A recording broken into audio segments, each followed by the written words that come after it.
What's going on, guys? Welcome to another edition of the Narik Chase channel. I'm your boy Narik Chase, and in this video we're going to be reviewing Underworld, Rise of the Lycans.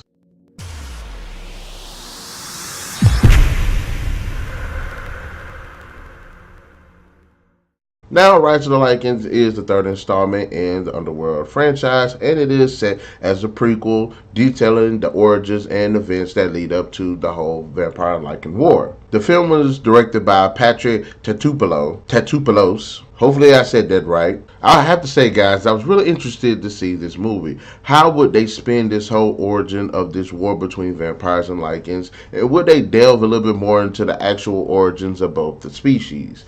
And to some extent, yes, the movie does provide the answers that we do need. Why this war has been waged as long as it has been, and what was that initial cause? But at the same time, I have to say that I was a bit disappointed because it was very predictable. There are events that have happened in this movie that have happened in other movies. Seen it done much better. Boils down to the forbidden love, basically. Just really a love story.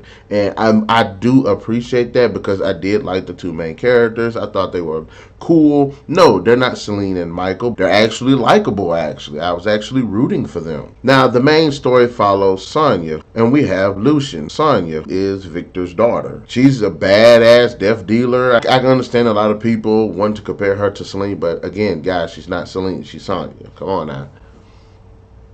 And we have Lucian, who is the first Lycan. And I like the origin of his character. I think it's a really interesting. He's a slave pet to Victor. Victor kind of likes him, but kind of doesn't. Problem is with the film is that the story is very predictable. There are events that happen that you know are going to happen. There are a lot of events and twists that happen that you don't expect, but once you start to see the pattern, I think you already know what's going to go down. So I really wish the story is a little bit more engaging. Again, I did like the characters. I thought Lucian was an awesome character. I thought Sonja was a great character. I loved the chemistry between the two, and I loved the predicament that they had to face.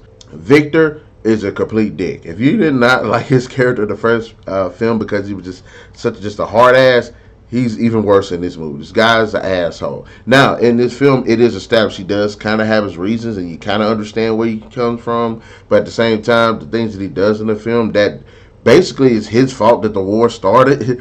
Other characters I wish they could have fleshed out a little bit more, specifically more with the whole vampire hierarchy and how they are seeing all the events. Yes, you see them meet up and talk about stuff, but you don't actually see them do anything. And again, the performances were really good. Now, if you like Celine because she's a very cold character, I will say Sonja does a great job of balancing it out because she is a much more emotional character. And I really appreciate Rhona Mitra as an actress because she does a fantastic job by displaying that. And I love the chemistry that she has with Michael Sheen. They both are great actors and give great performances. Nighy, fantastic as Victor. Still just a character that's still a dick. I did actually like Kevin Grevioux. He was pretty cool. Visually, the film does have a lot of great appeal to it. It's got that dark, overcast tone that all of the Underworld films has. It looks great. And it definitely does fit that medieval lore type setting. It definitely works. The practical effects, the costume designs just look really good. The makeup effects, like all of that stuff just looks just freaking awesome. I like the score. The score was actually pretty cool. It was pretty deep, and it definitely had a lot of that dark tone to it that, again, all of these Underworld films have. Now, the writing, it has its moments, and that's where I'm like, because of the predictability of the story, it could have been done a lot better. Some of the dialogue is not as engaging as it could have been.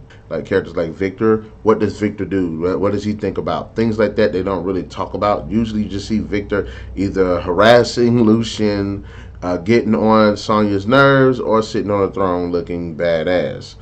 There are some sequences where the editing is a little bit choppy. Tatopoulos could have taken it in a little bit different direction.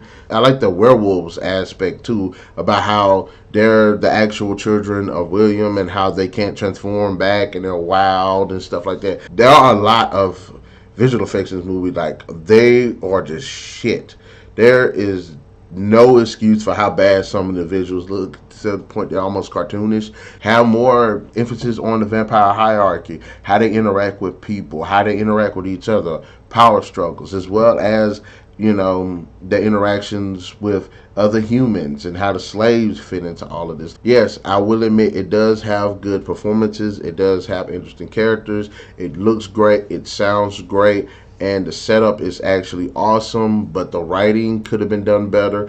More of the characters could have been fleshed out. The dialogue isn't as good as it could have been. And there are some moments where the CGI is just out there. Underworld, Rise of the Lycans deserves 3 out of 5. I would definitely like to see this movie just done better. Comment section below. Let me know your thoughts about Underworld, Rise of the Lycans. Did you like it? Did you not like it? Let us know. Be sure to hit that like, share, subscribe, and that notification button to get the best of what's going on this channel. And remember, guys, Thursdays, we'll be right back at you.